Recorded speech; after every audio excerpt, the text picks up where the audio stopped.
Social पंडित में आप लोगों का एक बार फिर से स्वागत है।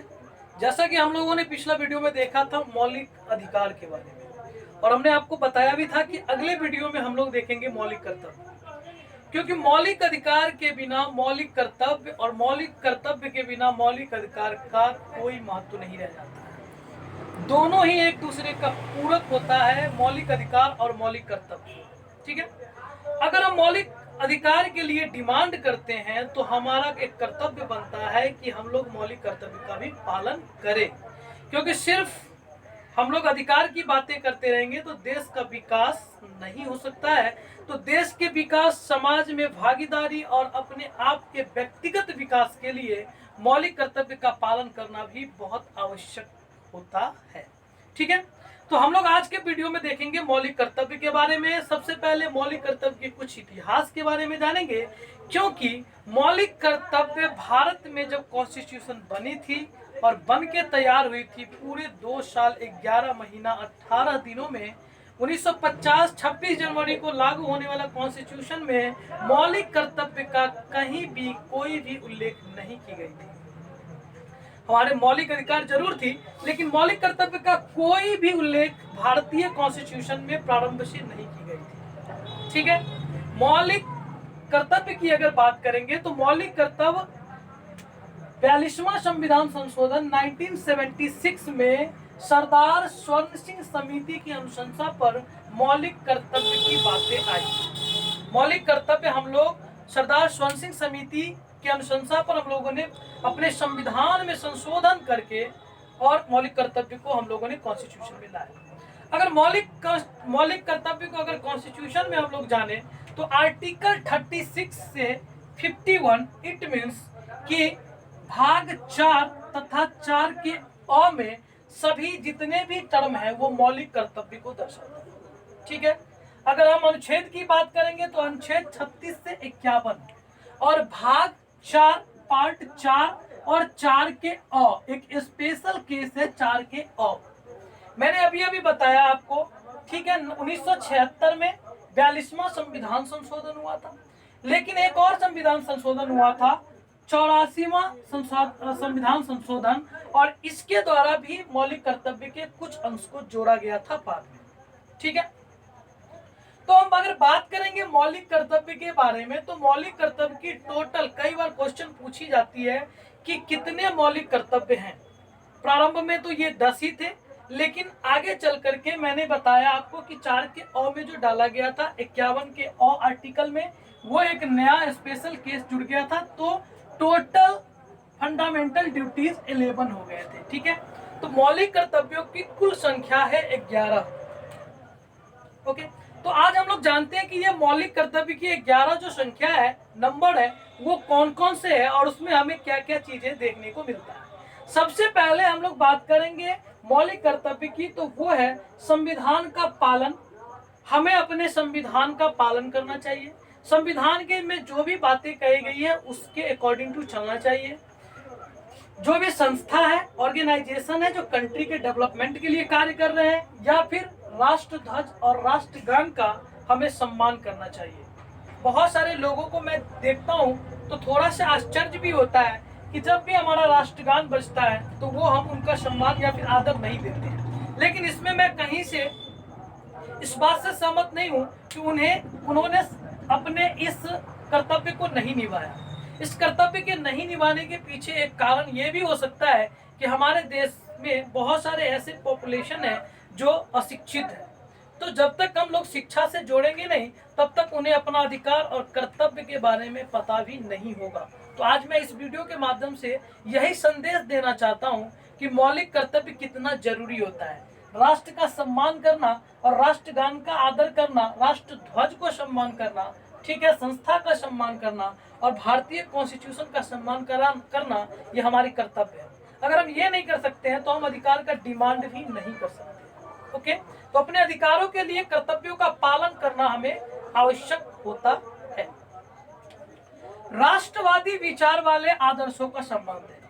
राष्ट्रवादी विचार वालों के का मतलब ये है कि वो व्यक्ति जो भारत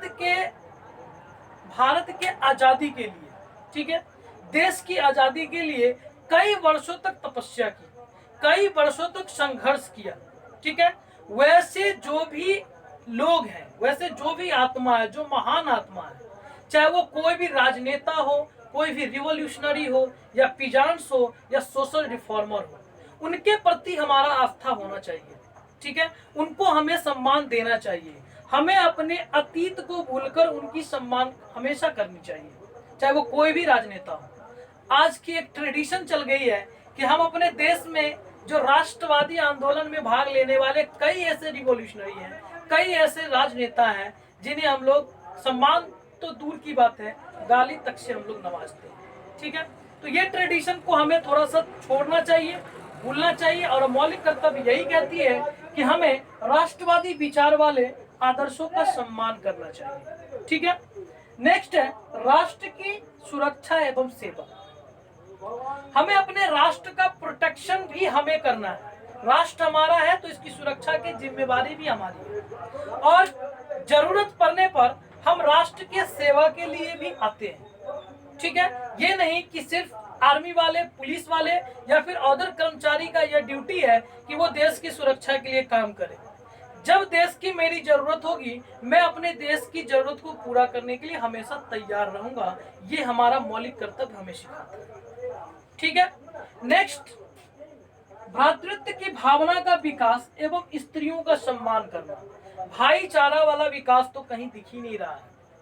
ये फादरलैंड, सॉरी, जो भाईचारा के विकास की बात करते हैं, जो भ्रातृत्व की बात करते हैं, जो फ्रांस का एक प्रमुख नारा हुआ करता था, ठीक है। तो वैसा विकास जो हम लोग भारत में जो खोज रहे हैं, भ्रातृत्व का विकास, भाईचारा का विकास, दो रिलीजन वालों के बीच में भाईचारा, ठीक है, या फिर दो कास्ट वालों के बीच में भाईचारा, ऐसी भाईचारा भी हमारा कर्तव्य है कि हम ऐसे रिलेशन को बना के रखें, ओके। नेक्स्ट पॉइंट आपका आता है भारत की एकता एवं अखंडता की रक्षा करना। भारत खतरे में है, ये कई बार हमें सुनने में मिलता है। कई राजनेता अपनी अपनी राजनीतिक करियर को आगे बढ़ाने के लिए ये तक कहना नहीं भूलते कि देश खतरे में है, या फिर कॉन्स्टिट्यूशन खतरे में है, या ये समाज खतरे में है। भाई खतरा किससे है? मैं ये पूछना चाह रहा हूँ कि खतरा किस चीज से है? लगभग 132 करोड़ जनसंख्या वाले भारत, इसको खतरा किस चीज से है? हाँ, अभी खतरा जरूर हम लोगों को, पूरे विश्व को ये खतरा है कोरोना से, लेकिन जो खतरा की बात की जाती है कि भारत की एकता और अखंडता, भारत जो इतनी बड़ी देश है, इतने बड़े डेमोक्रेटिक देश है, इसकी एकता टूट सकती है। उसका एक ही कंडीशन है, उसका कंडीशन ये है कि भारत में एकता टूटने का कारण होगा धर्म। हमारे देश में जब जब धर्म की बातें होती है तो ये एकता और अखंडता पर थोड़ा सा काली स्याही लग जाती है, ठीक है। तो थोड़ा सा हमें माइनॉरिटी ग्रुप वालों को भी कंजर्वेशन देनी चाहिए, कंजर्व करनी चाहिए, और माइनॉरिटी ग्रुप वाले को भी यह कर्तव्य है कि वो मेजोरिटी ग्रुप वालों के साथ मिलकर रहे, ठीक है। तो ये थोड़ा सा एक भावना जो कि मौलिक कर्तव्य को दिखाता है। तो भारत की एकता और अखंडता की रक्षा करना भी हमारा कर्तव्य होता है। मिली जुली संस्कृति के महत्व को समझना एवं संरक्षण करना। मिली जुली संस्कृति, भारत ऋषियों का देश है, भारत की बहुत पुरानी इतिहास है। जितनी पुरानी ये दुनिया है उतनी पुरानी भारत और भारत की संस्कृति है, और इस संस्कृति का संरक्षण करना, मिली जुली संस्कृति, यहाँ पर इतने तरह के संस्कृति है और हर किसी को संरक्षण करने का अधिकार और उनका कर्तव्य है, ठीक है। चाहे वो किसी भी धर्म का हो, उनकी अलग संस्कृति है, हमारी अलग संस्कृति है। भारत में डाइवर्सिटी है, ठीक है, diversity in unity in India. Bharat में डाइवर्सिटी इन यूनिटी है। इतनी सारे डाइवर्सिटी होने के बाद भी यूनिटी की बात की जाती है, चाहे वो भाषागत विभिन्नताएं हों, ठीक है, या फिर रेस वाइज, या फिर उनका कलर के बेस पर हो, या किसी भी तरह की विभिन्नता की बात करें, खान पान की बेस पर हो, तो कोई भी विभिन्नता हो तो उसमें हमारी कल्चर जो है, जो हमारी ट्रेडिशन है, कोई पंजाबी मूल के, कोई बंगाली मूल के, कोई बिहारी मूल के, ठीक है, तो हर किसी के संस्कृति को महत्व देना, ठीक है, और उसका संरक्षण करना भी हमारा कर्तव्य होता है। चाहे वो कोई भी छोटा सा छोटा आदिवासी क्यों ना हो, उनको भी अपने संस्कृति को कंजर्वेशन करने का यह अधिकार है, यह कर्तव्य है उनका। ठीक है, नेक्स्ट पॉइंट आपका आता है प्राकृतिक पर्यावरण की रक्षा करना। प्राकृतिक पर्यावरण, ये बहुत ही महत्वपूर्ण बात है कि हम जिस जगह पे रह रहे हैं वो अक्सर सुनने में मिलता है कि प्रकृति बहुत ही सुंदर है, ठीक है, और इस सुंदरता को और सुंदर करने की प्रयास करते हैं। भाई साहब, ये प्रकृति खुद में सुंदर है, आप इसकी रंग रूप के साथ छेड़छाड़ ना करें। ठीक है, आप जो प्रकृति के साथ छेड़छाड़ करोगे तो प्रकृति आपके साथ करेगी, और उसका एक रिजल्ट आप अभी देख रहे हो, पूरा दुनिया भुगत रही है, कोरोना वायरस। ठीक है, भले इसके कारण हमें कुछ बेनिफिट हुई है, हमारा प्रकृति थोड़ा सा शुद्ध हुई है, वातावरण में शुद्धता आ गई है। ठीक है, तो प्राकृतिक जो भी पर्यावरण है उसको रक्षा करना, उसकी रक्षा करना हमारा कर्तव्य है, चाहे वो झील हो, नदी हो, ठीक है, पेड़ हो, या कोई भी चीज, या जंगली जीव ही क्यों ना हो, तो प्राकृतिक पर्यावरण की रक्षा करना भी हमारा एक कर्तव्य है। नेक्स्ट पॉइंट है अंधविश्वासों से दूर रहकर वैज्ञानिक दृष्टिकोण को अपनाना। भारत ऋषियों का देश था, तो भारत में आजादी से पहले बहुत सारे र्यूमर भी होते थे, बहुत सारे अंधविश्वास होते थे। ठीक है, जैसे सती प्रथा के सिस्टम की बात कर लो, बाल विवाह की बात कर लो, इस तरह के कई अंधविश्वासों में हम लोग जीते थे। ठीक है, लेकिन अंधविश्वासों से दूर रह करके हम लोगों को अब वैज्ञानिक दृष्टिकोण और थोड़ा सा तर्क संगत सोच के साथ भारत के विकास के लिए काम करनी चाहिए। भारत की आजादी के बाद ये बातों पे जोर दी गई थी कि हमें अपनी अंधविश्वासों को छोड़कर वैज्ञानिक दृष्टिकोण अपनाना चाहिए। ठीक है, लेकिन ऐसा भी नहीं है, क्योंकि बहुत सारी चीजें होती हैं जो हमारे अथर्ववेद और यजुर्वेद में इस चीजों का उल्लेख है। ठीक है, तो हमें उनको भी सम्मान करनी चाहिए।